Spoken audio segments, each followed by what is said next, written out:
Good morning.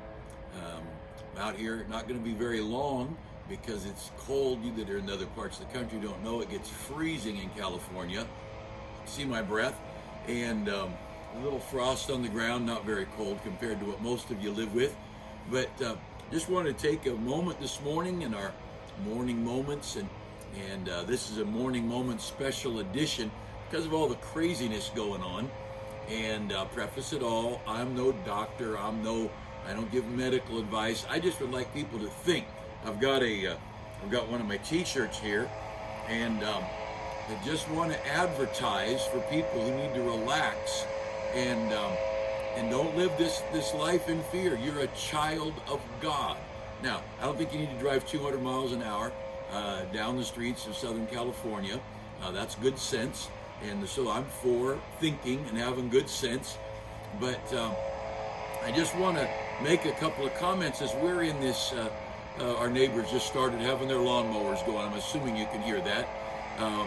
But we have got especially California, the strongest liberal-run states are the ones wanting to control people. And, just thinking, I'm going to be in the book of Daniel in a couple minutes if you want to find Daniel chapter 7. And then also maybe a verse or two in the book of Luke chapter 2. But one of our girls a few months ago, she had a cold and it was getting a little worse. So she goes to the doctor, see the doctor. They just blood pressure, temperature, and they didn't think it was anything serious, sent her home.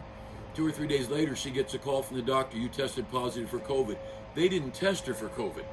And we've had more of those stories, not just that one. And if you've, I'm just going to say a few things that I've observed. I'm not a doctor. I can't tell you what to do advice-wise. I would like you to think and get information. This idea of just bending over and submitting to the government is crazy, and we'll talk about that in a minute. But during the last 2 years, they have revised 2 or 3 times how they count COVID cases to the point now where if you go to the hospital and you end up with pneumonia, your doctor notices you have pneumonia, you're a COVID patient. They don't even have to test you. And you've all heard stories about goofy testing where everybody in an area tested positive, and that's not accurate. You know that's not accurate. And what a mess we're in. There's something more behind this than simple health. You know that there are doctors, and again, there's a lot of doctors, and there's a lot of doctors in our community, and I don't know them all, but there are doctors who are telling us that they are being told if you prescribe ivermectin or hydrochloroquine, those drugs that are being talked about, that their insurance won't pay for it, that they're going to lose their funding. And when has the government ever told a doctor what they could and could not prescribe? Now, I'm not talking about experimental drugs or Dr. Kevorkian prescribing suicide pills. I'm talking about drugs that have been on the market for decades, drugs that have been used globally, and suddenly your doctor can't prescribe them to you. Now, that's between you and your doctor, and you want to trust the government more than your doctor, go ahead. And I believe a lot of these doctors, because of money, the love of money is the root of all evil. Because of money, a lot of our doctors are being pushed to change, to do things differently, to not do what they would normally have done. This whole thing's been handled in a way never has our country handled sickness like this before. And of course, we have people getting sick. But again, I'd like to say from their own statistics, 99+ % of people who get COVID are not dying from it. These new strains, what I have heard or read, which who knows what we're getting accurate information, we're just reading it, but they're not, the survival rate is even higher from these new strands, but they've got everybody hyped up. And of course, they've got the media in their pocket and they're making a big deal about it. And I just want you to understand, you need to think. If you've not heard any of this stuff talked about, you need to get a new news network. You need to change who you're getting your information from, at least get both sides. There are pharmacists who now, if you go in and you ask for certain drugs that people are prescribing for COVID, there are pharmacists who are asking you what you're getting it for, and if you say your doctor prescribed it for you for COVID, the pharmacists, not all of them, but some of them are not filling that prescription. Since when has the pharmacist got a right to pull rank over a doctor? And of course, if they treat you, and you've got 3 or 4 or 5 medicines, and then you get this new medicine. I mean, I'm grateful for pharmacists who keep an eye on things, but I go in there having no medicine, not taking anything, and a doctor says I need to take something. Oh, this is a suspicious, just suspicion. I just want to urge you to have some second thoughts about where we are and what we're facing. We've never had such government overreach, and it's not just in America, it's globally. And I believe, you've heard me talk about it off and on, I believe we are nearing the day Jesus is going to come again. And if he's coming for us, then there's going to have to be a one world government. And if there's going to be a one world government, how are they going to pull that off? How are they going to unify people from all the different cultures and backgrounds? Well, one sure way is through safety, health and safety, the medical world, and what a bunch of craziness that we're in. But our schools in our area, I don't know about the rest of the country, especially the cities, they're feeding our children 3 meals a day. They're taking the job of mom and dad. Our government schools are telling kids to mask and when not to mask and where they can go and what they can't do. Again, taking the job of mom and dad. It's mom and dad's job. In LA, a bunch of parents, tens of thousands, I guess 80,000 or some number of parents said, no, our kids have not been vaccinated. They're not going to be vaccinated in the LA public schools. Some of them, I don't know which, have backed off on their mandate a little bit or stretched it out because they need the money. It's all about money. Money and power, money and power, money and power. You know what Jesus came? Jesus came with no money and he exerted no power. He just came to love people and save them from their sin. When he comes the next time, it's going to be all about power. And he comes as King of Kings and Lord of Lords, not as the Lamb of God that taketh away the sins of the world. So I want to encourage you.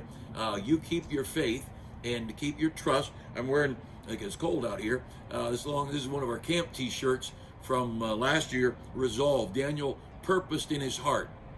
He made a purpose in his heart. Let's make some decisions in our hearts about what we are and aren't going to do. If you want to look at Luke chapter 2, and I'm just going to read a verse here in Luke, and because it's the holiday season and Christmas time, and Luke chapter 2, and down at verse 10, Luke chapter 2, and my cold fingers aren't turning the pages good. And the angel said unto them, Fear not, for behold, I bring you good tidings of great joy, which shall be to all people. Fear not. Notice that first thing, fear not. God doesn't want you to live in fear. Hundreds of times in the Bible it says, fear not, or be not afraid, over and over and over. And you should not get up every morning being afraid. Somebody's alone in their car. They've got a mask on. They've got a double mask on. They've got a shield on. And the wind is rolled up. And I think, who are you worried about getting sick, or who are you worried about getting sick from? You're alone in your car. You're walking your dog on the street. This government has gotten us in a culture of fear. Or it's gotten us in a culture of, I'm doing my job to protect society. Walking your dog with a mask on isn't protecting society. Now, if you want to walk your dog with a Ziploc bag on your head, that's between you and yourself. It's none of my business. I just think, don't be afraid. Don't be afraid. Fear not. And I want to read you a verse or two out of the book of Daniel, and see if I can get rid of my unvaccinated t-shirt there, and it probably has messed up the camera. But here in the book of Daniel, chapter 7, Daniel has got a dream that tells about the future. And I've mentioned this in the past, but he gets as a vision of these beasts. And the 4 great beasts came up from the sea, diverse one from another. The first was like a lion and had eagle's wings. And I beheld another beast. The second was like a bear, and it raised up on its side. And it had 3 ribs in its mouth. It had been eating something, or somebody, or some country. And in verse 6, after this, I beheld, and lo, another, a leopard. So we've got a lion, and a bear, and a leopard, and which had upon its back 4 wings of fowl, and the beast had 4 heads, and dominion was given to it. Now he's got these visions. And then verse 8, I considered the horns, and behold, there came up among them a little horn, before whom there were 3 first horns were plucked up by the roots. And this is a time of, he's prophesying a time of kingdom over kingdom and violent takeover, not peaceful takeover, violent takeover. And you know what, the thing about this is, every one of these governments, the Babylonian Empire, the Persian Empire, the Medo-Persian Empire, the Roman Empire, and then later on you read in Daniel about the stone cut without hands. That's Jesus, who comes and smashes the world empires. And you realize God describes governments as beasts. God describes governments as devouring, vicious, controlling beasts. And that's what the American government has become. You see, when our country got started, it was started with this book and the values of this book. And they all weren't Christians, but they all knew this was the book. They all knew that we needed God. Some talked about him as providence. Some talked about him as the creator. But they all knew there was a God. They all knew there was a book that was the book upon which we should build our society. And we've got this, we've had this change in these 200 years of atheism. And I think an atheist got a right to be an idiot. They're going to face God and they won't be an atheist. Every person will one day believe in Jesus Christ. Everybody's going to one day. Question of whether it's going to be before or after they die, and it depends on whether they're going to go to heaven or hell, but they'll all bow their knee to Jesus Christ. And so we look at the scriptures and the beast. Now I want the whole point of this morning in this brief thing is don't trust your government. Why would you trust your government to educate your children when your government can't figure out a budget? Your government can't agree with how to handle the most basic economic things or immigration things. Our government's in turmoil over global affairs. Our government is in turmoil over border, and you're going to take your children and give them to them. Worse yet, you're going to give your children to them for not just 12 years out of high school, but you're going to give them to them for another 4 or 5 or 6 years of university. Why would you give the most precious thing you have to the federal government or the state government? They are devouring beasts. They are thoroughly, totally selfish, absolutely selfish, and they do not have your best wishes or your best in mind. And you read through here now. I'm not for overthrowing the government. Jesus didn't try to overthrow the Roman government, and it was wicked. Paul didn't try to overthrow the Roman government. It was wicked. But the apostles had no problem saying to the government, hey, you can say what you want, but we ain't doing it. The apostles had no problem saying we ought to obey God rather than men. Now, they're not trying to overthrow the government. That's between God and the government, and the people in America get to vote. But the bottom line is God will take care of governments. You and I need to take care of obeying the Bible and obeying God. And when he said in Psalms 1 to not walk in the counsel of the ungodly, don't live your life with all of your counsel being from ungodly people. Don't stand in the way of sinners. Don't spend your life living and walking and hanging out with sinful people. Take your entertainment. See how vile and corrupt those people are. I don't care if they're playing a wonderful person on the show. Most of those actors are pretty perverse. Stand in the way, walk not in the counsel of the ungodly, stand in the way of sinners, sit in the seat of the scornful. Don't hang around and don't become a scornful person, bitter at people and angry and frustrated. You know what? I'm not against I think our government is of God, and I think we need to say no to our government. We need to understand we can't trust our government, but I'm not going to sit here and be scornful and bitter at people. And there's churches that differ with us. That's between them and God. I don't spend my life trying to destroy another church or destroy another country. I love God. I love my family. I love the people around me. What a great privilege to be a child of God. But understand this, you need to think for yourself, and you need to get some information. And all I want to do this morning is help you understand the Bible talks about government as beasts, as devouring creatures, and you need to get some information. If you've not ever heard another side, there are tens of, like global warming.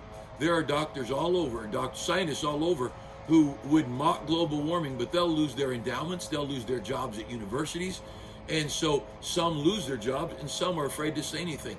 And understand this, power and influence and money overrules truth in our country. And so you need to be one looking outside the box for more information. And you certainly can't just turn on the main TV shows and listen to your governor and your World Health Organization. And the World Health Organization is such a mess. They got no clue what's going on. Jesus does. Let's get time in our Bible. Let's get time in church, hear good preaching, and let's trust that God's going to take care of us. And whatever you do, how you want to stay home, and this guy's getting closer. Stay home and watch church online. God bless you. You want to wear a mask, that's fine. But don't live in fear. Relax and enjoy the great life God gave you. John chapter 10, Jesus said, I came that you might have life and that you might have it more abundantly. He didn't come to give you fear. That's what the devil does. Jesus came to give you an abundant life. Let's enjoy it. Let's enjoy our kids, our grandkids. Let's enjoy Christmas. Let's enjoy smiling at people. Let's enjoy the pleasures that God has poured out abundantly on us. Help you have a great day.